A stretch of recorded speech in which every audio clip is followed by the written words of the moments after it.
How you guys doing? Happy Monday, everybody. I'm Grindhead Jim coming at you. First stream of the week. Super fucking excited. Got about 2 inches less beard. No less thick, motherfucker. Elk, what's going on? Gun Media. I see you. Matt, I see you, bro. Thanks for being here. Gun Media, developer of Friday the 13th, the game, and Layers of Fear 2. In the house. Spoilers, might be playing one of their games a little bit later. Well, we are. That's going to happen. So. The original title of the stream today was Jason is a mama's boy that could take your head off in one punch. And we're going to have the same discussion, but I was like, I got to keep the title what the discussion's going to be. Didn't want to bury the lead. So I had to say it. Right? I had to say it. So, obviously, we're going to warm up, but I want to give you guys the teaser. Like the title says, I want to talk about what would happen if you took your favorite franchise. Forget about reboots and shit. Let's imagine that whether it's a cinematic franchise, a gaming franchise, even maybe a band, what would happen if they came out at a completely different decade, a different generation? Would they have had the same impact? Is there a correlation with timeliness and timelessness? That's the question we want to discuss today, and we're going to get into that here. But I want to warm up a bit. Not that I'm cold. Maybe in my heart. No, I'm kidding. I'm fine. Had a good weekend. I actually had a really good weekend. And, as most of you know, my weeks go like this. I have Mondays, Tuesdays, and Fridays off. Those are my stream days. Wednesdays, Thursdays, Saturdays, and Sundays, I work 11 hours a day, which isn't too bad. But I am kind of stuck at the desk and all that crap, whatever. But it's nice because I have the Friday to break it up. And then to further break up the monotony, I've got Saturday night, which is Friday the 13th with the Death Cult, Bicycle Death folks. And Matt and some of the Gun Media folks come in there and hang out, which is amazing. And I have a much deeper tie to that game than anyone in my community may realize. Because of the fact that I've been hanging out with them on those stream nights. And Matt just kind of threw it at me. He was like, why don't you play it on your stream? I'm like, that's a good fucking question, Matt. So I said, we're going to start Monday. It's not going to be every Monday or whatever, but we will make it a semi-regular thing so that we're not oversaturating the market with the same style of stuff. But we're going to have fun. We're going to have a good time. Friday the 13th is such an amazing game. And it gets better over time because I think that this is one of those rare instances where the hype train kind of having left the station actually has helped that game in the sense that only the really hardcore fans are left, and there's plenty of us, and there's always enough to get a few people together to have some fun. And you can still get randos. You've got your offline play. It's so true to the series. Like at this point, when I want to get my slasher fix, it's a toss-up whether I'm going to fire up the game or watch a movie. Sometimes I do both with my multi-monitor setup. I have done that. I was playing with bots last week, and I had the Crystal Lake Memories documentary on the left screen here, and I'm like, I'm slashing people up and stuff, and wow, I knew that about Jason because I've watched this 90 times. It's good stuff, and I always give Matt and Gun some polite ribbings like, why don't you make this game? Like I pitched them a Goonies game. Similar non-linear multiplayer style to Friday the 13th. And we had all these ideas. I mean, we throw ideas out all the time. I even was like, Monster Squad. And he's like, but obviously licensing rights being what they are, a lot of that stuff's never going to happen. But man, is it fun to just kind of like, what if? Which is kind of like what this discussion really is. It's really just a, what if? What would happen? What's the effect? What's the ripple? What's that puddle that can happen when you change something fundamental about a franchise or a generation or a genre? So let's start with Friday the 13th. Why not? We're already here. So Friday the 13th came out in 79? 79, I want to say? And I don't have notes in front of me, nothing, so I might be wrong. But it came out after Halloween, which I think inarguably kickstarted what we now know as the slasher genre. There are other films that inspired that film, other things that led up to it, but as far as like the format that we know and love, for the most part, Halloween is kind of the de facto. This is where it started. Even Sean Cunningham admitted, I copied that movie to a certain degree when he made Friday the 13th. He has no shame about it, and I respect that about the man. But when Friday the 13th came on the scene, it was, I always want to say 1980, but I'm 90% sure it's 79. And I'm sure that someone will correct me. You can look it up.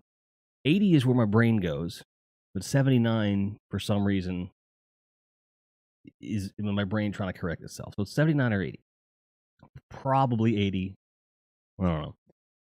But what if it hadn't come out at that time? What if it came out later? What if it came out sooner? What if instead of Halloween, Friday the 13th was the first thing? 80. Okay, 1980. Got it. Thank you, Tom. Appreciate you with the fact checks. Jim, Tashiro Redfield. How you doing? We're talking about displacing different genres and franchise and seeing what their effect would be. First one I'm examining is, just as an example, is Friday the 13th. So it came out in 1980. What if it came out in 1970? What if it came out in 89 or 90? What would the effect be? Would we have had any of the films that we had? Well, take the logistics out of it, Tom. Suspension of disbelief. Have an imagination, my friend. I know you got one in there. I know you do. So let's forget that Halloween ever happened. Let's assume that it was a completely original idea. If Friday the 13th comes out in 1970, I think that it breaks a lot of rules, taboos, mores. And then do we get, does it completely bomb? Does it kind of set the stage for a different kind of slasher genre? In the 70s, does it, do movies like Last House on the Left even happen? Does Nightmare on Elm Street ever happen? You know what I mean? Because the timing of everything is so odd. I think that's an interesting thing, because if you look at, I kind of think of the slasher genre and like heavy metal had a lot of similarities in the way they came about, right? Because it's all about right place, right time with entertainment, and not just commercial success or cultural impact, but like the generation that you hit when you have that come out. So I think that's a big part of it. I think today's audiences are looking for something very different than what the original Friday the 13th provides. Because now it's technically somewhat of a cliche, although Halloween and Friday the 13th are among these forerunners of that, structure. So I don't think that if it came out later as is, it would do much of anything. But if you took the same concept, it had never happened, and then boom, like if there was no Friday the 13th series and you went to 2009 and put out the remake, I feel like, yeah, Gun, what we're doing is we're talking about displacing Friday the 13th as a film series in terms of the generation that it hit, and wondering whether or not it would have a similar impact, it would be a different impact or something. So what I'm supposing right now, let's take for example, forget Friday the 13th ever happened. Let's assume that the 2009 remake is the only Friday the 13th movie. What would have happened? And I kind of feel like it would have been pretty big. But I don't know if it would have been as big. I mean, for obvious reasons, because that movie relies a lot on fan service to a degree, but at the same time, it does kind of stand on its own, right?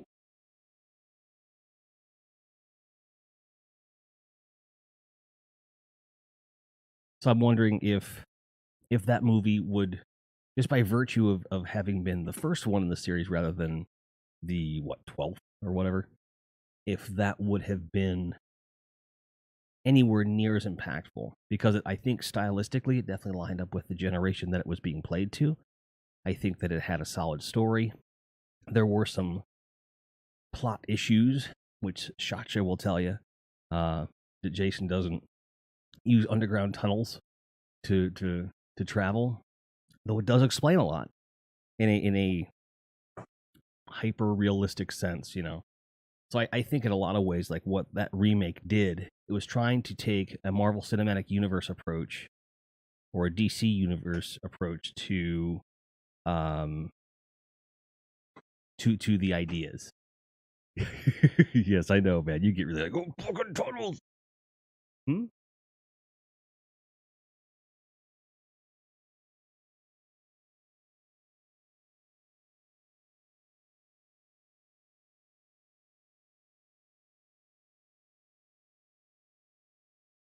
Folks, this just in. My lady just stirred her coffee with a fork because she's so upset, and rightfully so. Just got word Jessica Jones and The Punisher fucking canceled. We knew it was coming, but it happened. They're done. Bye, see ya. Which is fucky. And I'm mad. And we can include those shows in this argument because if those shows had come out 10 years earlier, maybe we wouldn't be having all this brouhaha about it now. Maybe we'd have full-fledged like series. Right, exactly. Disney wouldn't have owned it and it wouldn't have been a thing. And maybe there would have been a means for Netflix to.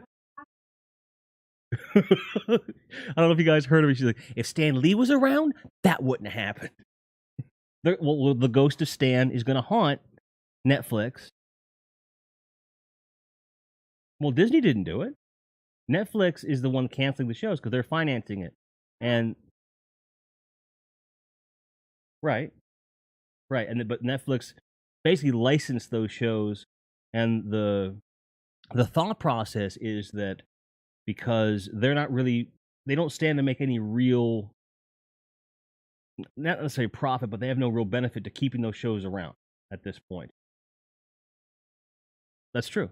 They will lose a lot of people, I think. I really do. So that's fucked up. So, hey, no worries. There's potatoes in there too if you want them. Okay. Poor lady. She and I love our Netflix Marvel shows very, very, very, very, very much. I love me some Jessica Jones. I fucking love me some Luke Cage. Luke Cage. I love me some, you know, Punisher. I haven't watched the second one yet, and I've been waiting to watch it mainly because I knew they were going to tell me it was canceled. So I wanted to mourn by drowning my sorrows in Punisher. So we're going to do that. So we will get back to that in a moment. Tom says, I feel like if Friday the 13th had started more recently, it'd be more inspired by the Scream franchise or something more than anything else. I don't want to get too crazy. Like, take the circumstantial elements out of it. Like, forget that what influenced what and this and that, because that's going to get way too fucking deep. Just pick it up and put it somewhere else. Whatever franchise we talk about. I do think the only way that you move Friday the 13th forward is if you take that the remake and just erase the rest of the franchise and make that the first one. And for the sake of everyone's blood pressure, let's say they don't have the tunnels in there. Let's say they don't have the tunnels in the Friday the 13th 2009 film. Take the tunnels out, and I think you more or less have what is arguably a damn near flawless slasher flick with the right kind of pacing, the right kind of vibe. Has a couple missteps here and there in terms of what we would consider Friday the 13th lore. Really, really good film. Yeah, Tom, I'll tell you right now.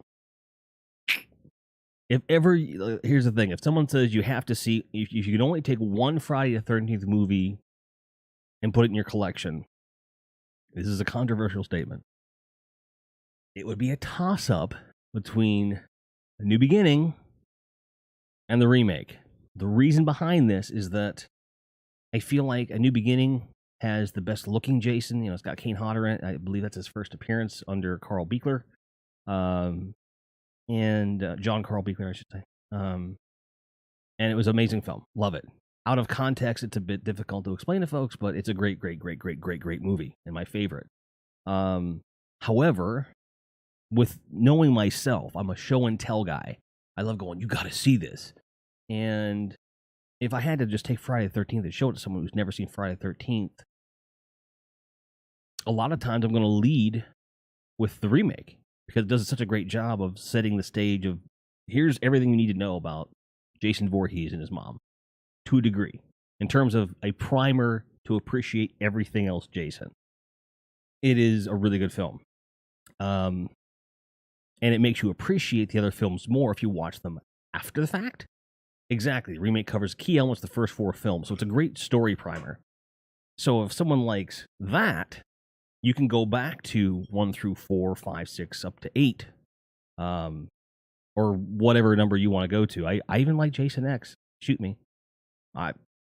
To me, Jason X is the kill, his first kill of the movie after he goes to space, and maybe and his event, some of the things that are happened to him, like the Jason deaths and stuff. Those are worth the price of admission alone. The overall film has a lot of flaws. I'm not a huge fan of it. And it's a good film, but I digress. But I think that if someone who's never seen any of them, you show them the remake, gives them an idea of whether or not they're going to like it at all. And if they like that, they'll have a great appreciation for the characters, the counselors in particular, of 1 through 4. Because the counselors in the remake are shit. The counselors. I mean, like, I don't know if Jason X could really ruin anyone's ability to be scared. I think you just wouldn't be scared by a slasher flick anymore. Like, there's nothing scary really in that film. It's just a fun ride. You know, a lot of people get mad like at Hellraiser Bloodlines. Honestly, I feel like that concept was done really well. It should have been 2 or 3 movies, though, instead of 1. It could have been a whole new Hellraiser trilogy, told chronologically, you know, from take the first movie, which talks about how the box was made, and then you do the second movie, which would be the modern day one, which has the box building in it. Then you have the conclusion of that second trilogy in space. If you really develop that stuff, it would have been really cool. But they went and just glued everything together. It's kind of like, meh. Gummy says Jason X exists in the F-13 universe only on its own isn't a scare film. Exactly. I think that, and maybe this is something that definitely, I think this calls back to our discussion, where slasher films, those franchises, the longer they go on, the more cocoon-like they get, in as much as once you're in that universe, you can kind of just play around, do what you want to do. But they tend not to stand on their own individually as, here is a horror flick that's going to do this or that. It may serve as a gateway to get you into the, you know, the thing is, because you can watch, like, example, Marvel movies as standalone films, but if those Marvel films do their job right, you're going to watch all the other Marvel films and get into that universe. And I think that's what Friday the 13th does. I think that's what Nightmare on Elm Street does. Halloween to a certain extent as well. And other films like it. You know, it's just kind of the idea. Oh, dude, if you laughed your ass off to Jason X, I really think that was the goal. That movie was not meant to be scary. It was meant to be a go Jason, kill everybody, and become a mutant cyborg movie. Exactly. There becomes less of a need to world build. Because once you're 5 movies into anything, it's kind of like you kind of know what to expect, even in passing. Like the average person, if you ask them about Friday the 13th, they're going to know Jason, the hockey mask, a machete, and dead teenagers. Which, what else do you fucking need to know about those films? Generally speaking, not much. In order to camp. Well, not every movie has a camp in it, though. Well, no, wait. Because technically Jason X had the camp in it at the beginning. Jason Goes to Hell had the camp in it for like 8 seconds. Yeah, I guess every movie did have a camp in it. Fair enough.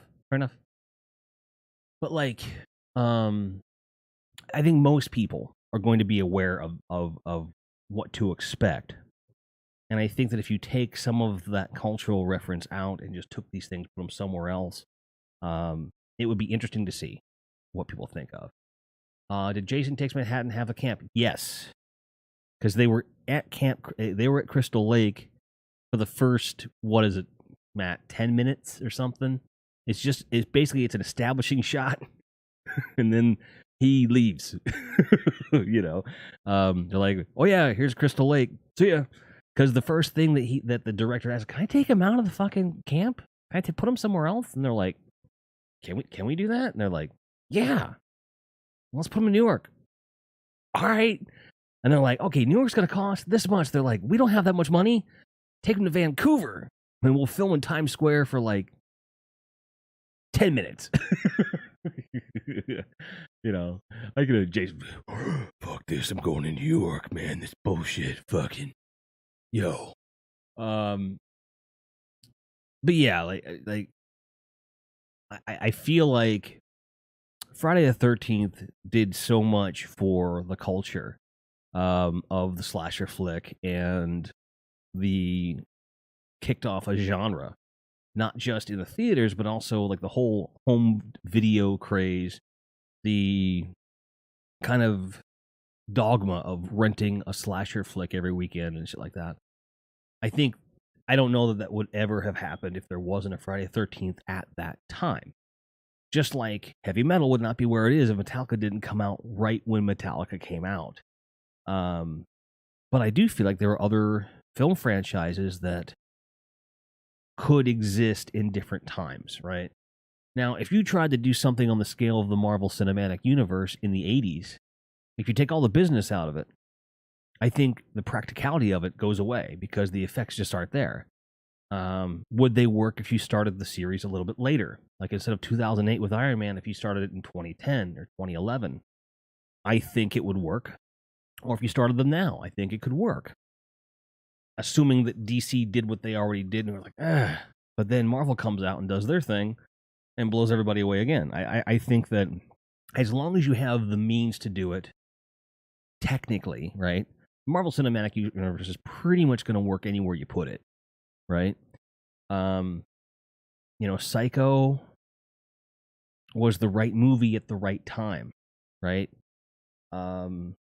Chocolate syrup stock was never higher. Spoilers, that's what Alfred Hitchcock used for his blood in his black and white movies was chocolate syrup. Bet you didn't know that. Some of you, I know Matt knew that, but a lot of people didn't know that.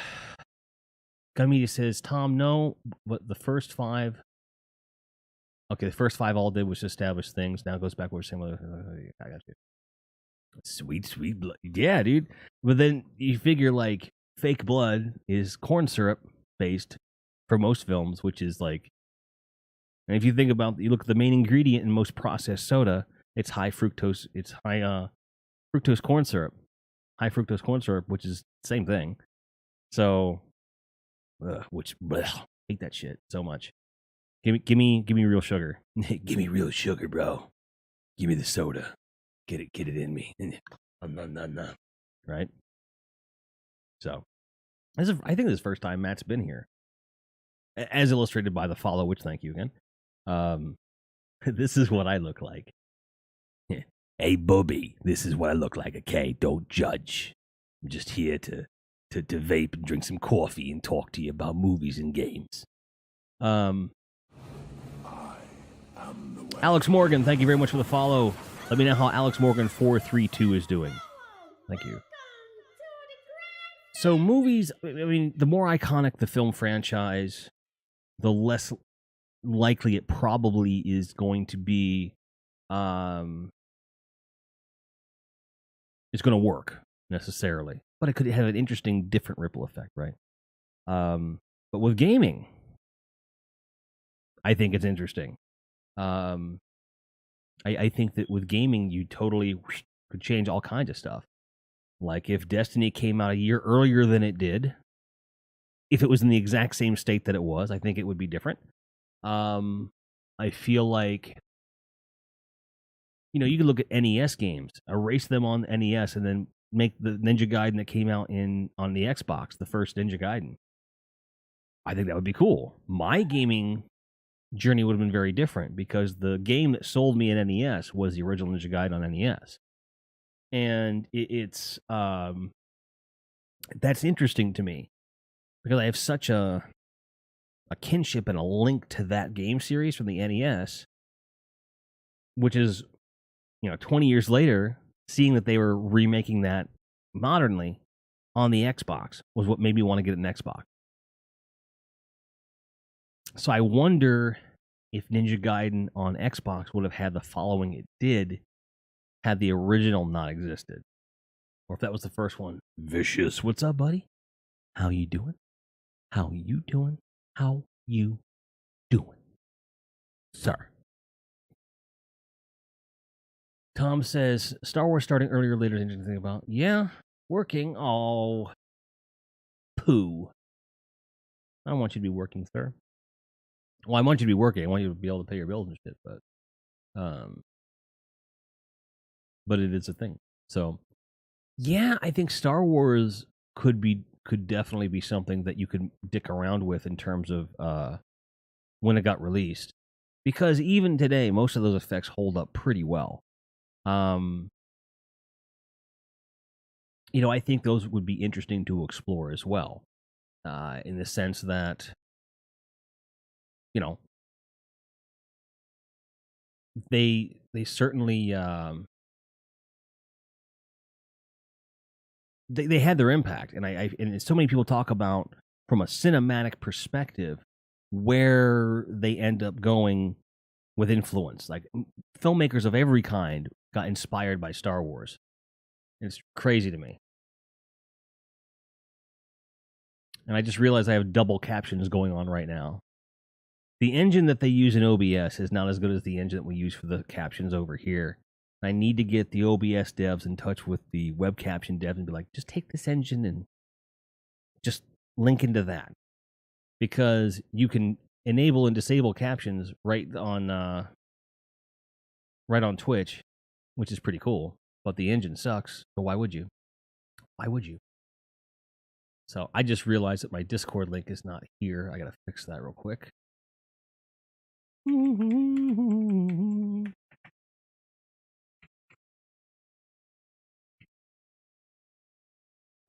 done.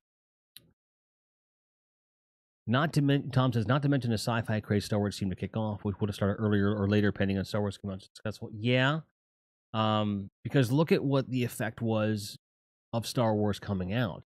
It was directly responsible for the revival of Star Trek as a cinematic idea, because they had talked about a movie before Star Wars ever came out. They abandoned the idea, looked at doing a new TV series, which was the second phase.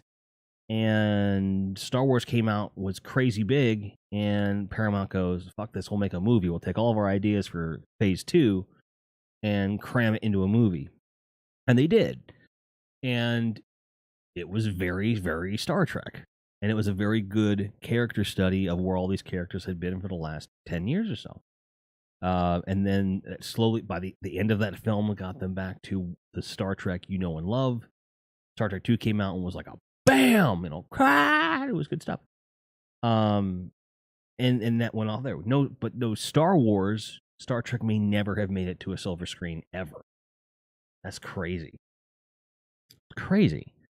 There are filmmakers that maybe would never have decided to make a film ever. Like Kevin Smith, I'm 99% sure. You don't put Star Wars in theaters in 1977, that dude never gets the bug for filmmaking. The way he's talked about that film series. It's just interesting to think about, Tetris. You could put Tetris, make that come out at any point in history, and I feel like the game would still be huge on some level. But I would argue that the timing of Tetris with the Game Boy was essential, because Tetris sold the Game Boys. And because of the style of game it is, where you can pick it up, put it down really quick, made it perfect for a portable. It was just this perfect synergy of gameplay style and peripheral hardware. Just amazing. Just amazing.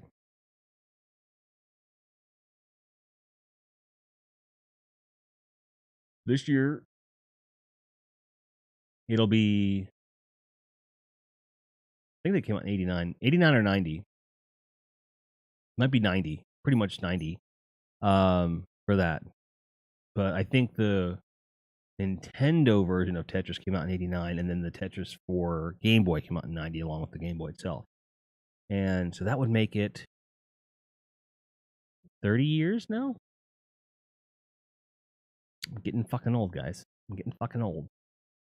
Because I was in high school. Yeah.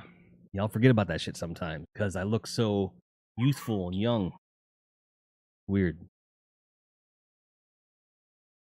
Tom says, if it had come out later, James Bond Moonraker would have come out later than it did, given it was shifted forward because of Star Wars success.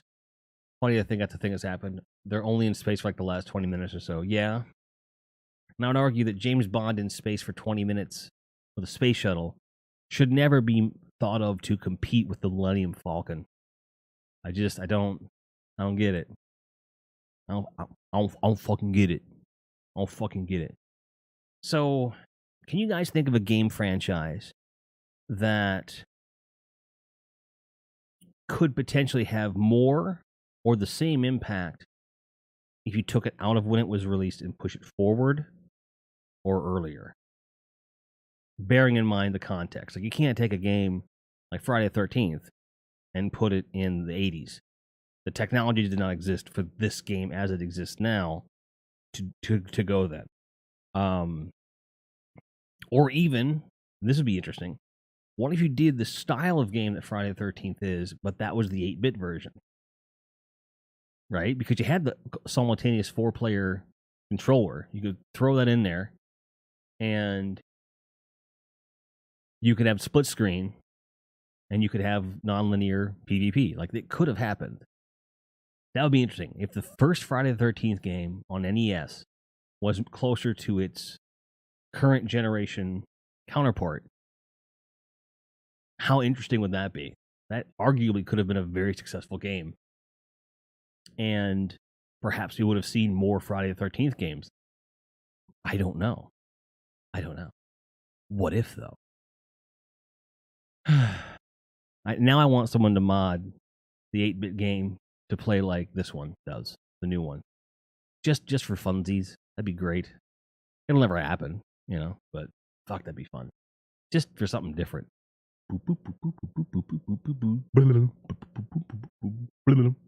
That's when he throws the machete at you, which, he does all the time in movies. Gall.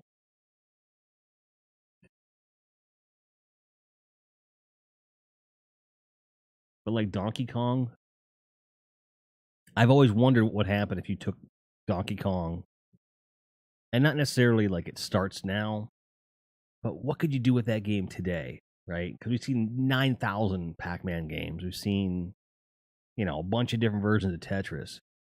I think the mechanics of Donkey Kong could be made into something really cool today. And although it's not going to be the huge phenomenon that it was when it first came out, I do feel like it would strike a chord. If you marketed it right, which is unfortunately true of anything these days. I think if you sell to the right audience, it's going to find that audience and move forward.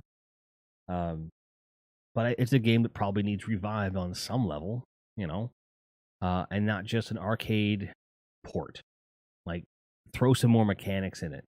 Maybe make it 3D. Like, how could you make it 3D? Could you make it like an isometric perspective? See what I did there? Fans of the show, remember the isometric perspective? Okay.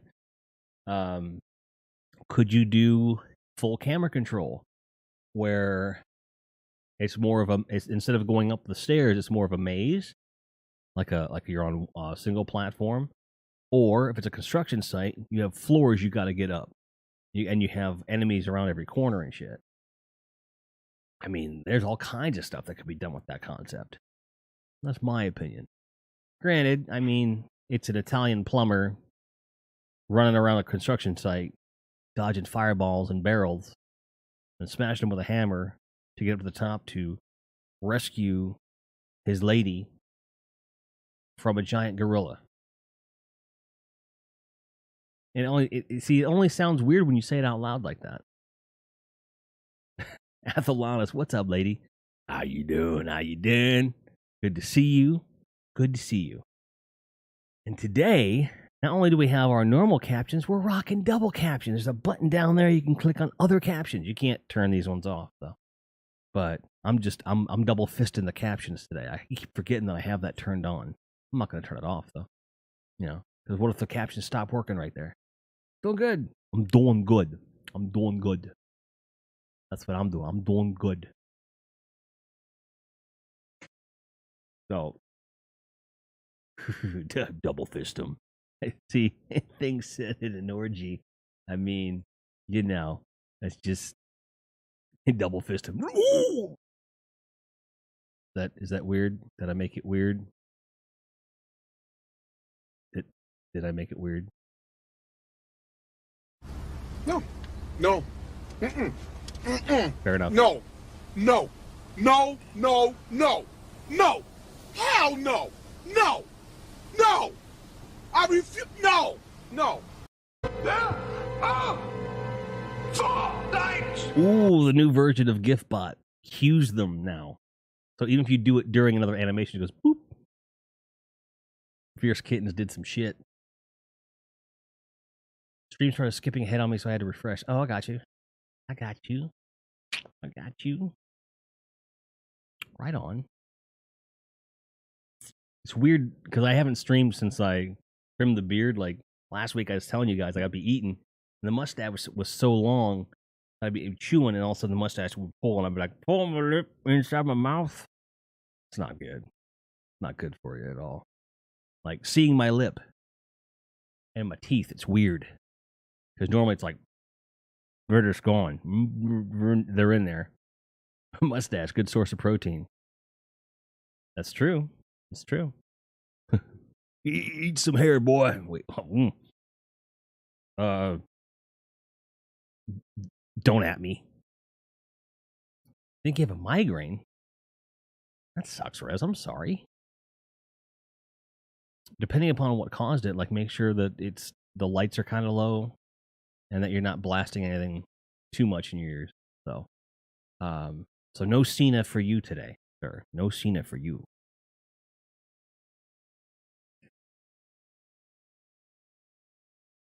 So, Mr. Matt, if you are so inclined, I would be honored if you would join me in voice chat. We can kind of talk a little bit more in depth about our subject matter today, and then we can start gathering some folks for the game. I'm opening up the old Discord there, and I'm hopping into my channel. You can hop into any voice channel, and I will bring you over. We can get things started. You know how that goes. Tom says, I guess for a video game franchise starting earlier, Tekken would have been interesting to start earlier, given it might have had more of a Street Fighter art style to the 3D models. I mean, yeah. But what if it had the exact same models? Within reason, right?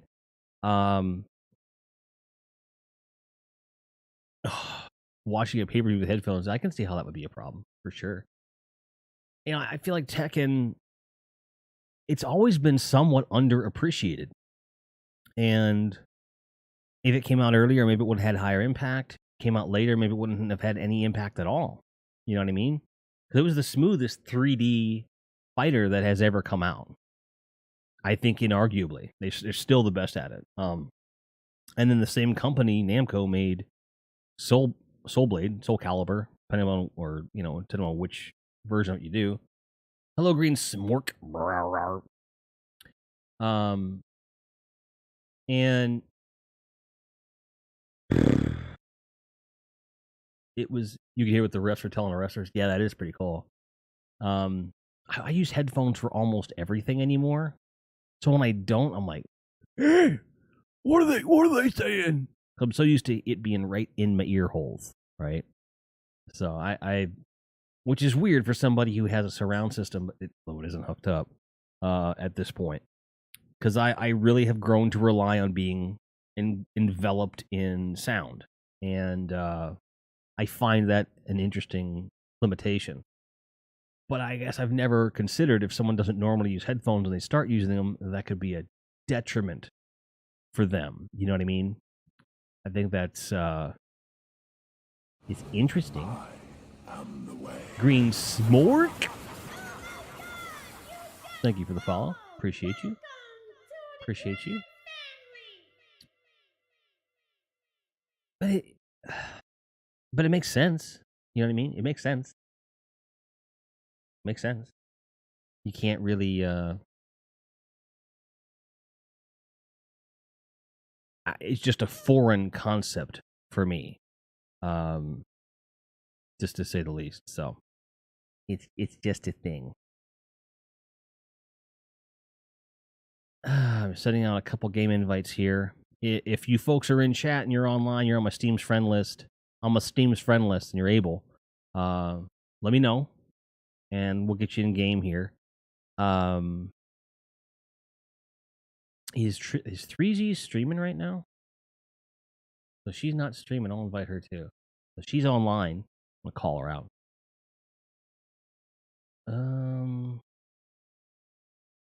Oh, she is streaming. Okay, never mind. I'm not gonna bother her. Tom says Hellraiser. I actually do wonder how that movie would have gone come out much earlier than it had. Yeah, like, and I think the reason that a lot of folks might think how like the look of it is because of literally the way it was filmed. That film was very grainy and very dirty, and I think that was very much to the film's benefit because it created this kind of a vibe that you would not have otherwise gotten.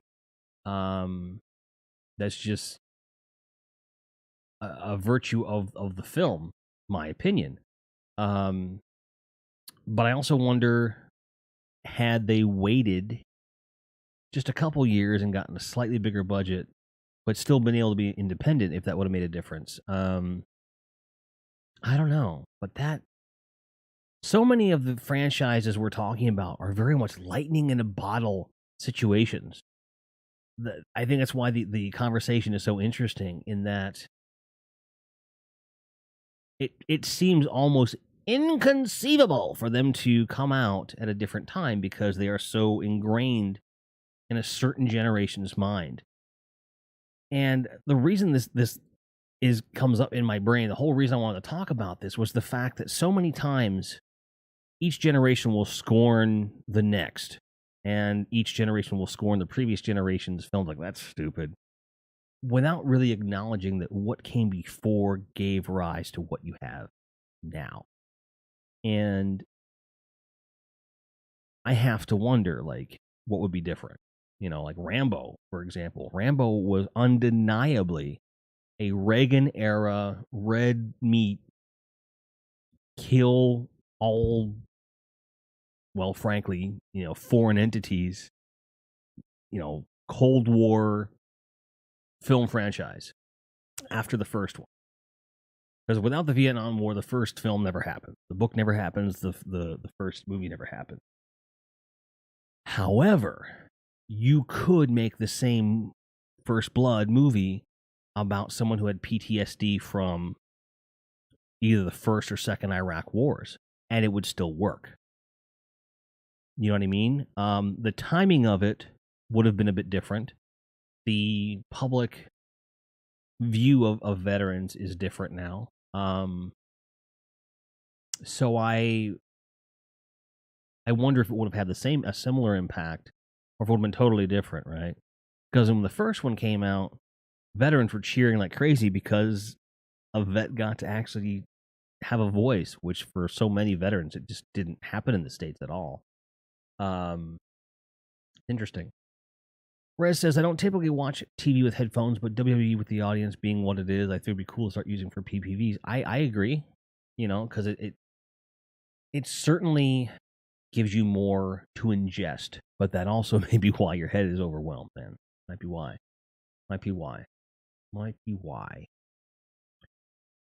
But I think the whole Rambo franchise, if you just fast forwarded it, to now-ish, it could still work, but it would not be nearly as xenophobic as it was at the time. Although some of the themes would still work. If you had a movie come out today about an American veteran that went and killed a bunch of Russians, which is arguably what 2 and 3 are, I think that could work for some people, because a lot of people don't really like, in America anyway, don't really like the Russian influence politically on our country. And so we have a movie where this guy goes to a Russian occupation and just goes, "Rah!" Takes in all these Russians. It could make some money, you know. But it wouldn't be the same because the Cold War is not really there, at least not in the way that it was at the time. So, you know, it's an interesting thing to discuss. And certainly, I think we're going to have a lot more discussions as we get closer to and get more people in the literal discussion. So I am going to switch over to our game, start bringing people into the best of my ability.